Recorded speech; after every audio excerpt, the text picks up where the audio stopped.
كن صحي. صحصوح سهلها عليك. الدشمة.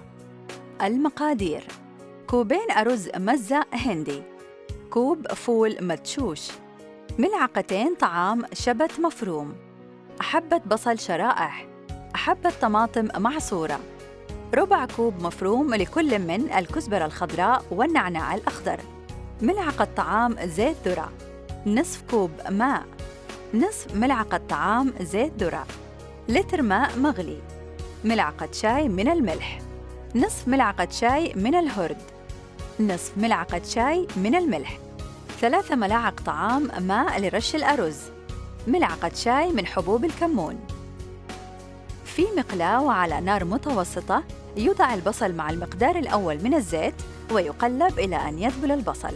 يضاف الكمون ويقلب، ثم يغسل الفول جيداً ويصفى ويوضع على الخليط ويقلب.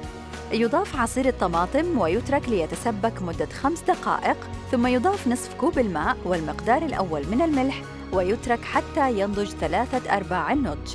يغسل الأرز ويصفى ثم يسلق في لتر من الماء المغلي مع المقدار الثاني من الملح والزيت لمدة 10 دقائق تقريباً ثم يصفى. يخلط نصف الأرز بالهرد وتضاف الخضروات إلى الفول وتقلب. إذا كان خليط الفول جافاً يضاف له القليل من الماء. يوضع الأرز بالهرد في قدر ثم توضع فوقه خلطة الفول ثم يوضع فوقه الأرز الأبيض ويرش بالماء. يغطى ويوضع في الفرن على درجة حرارة 400 فهرنهايت لمدة نصف ساعة ثم يقلب ويقدم.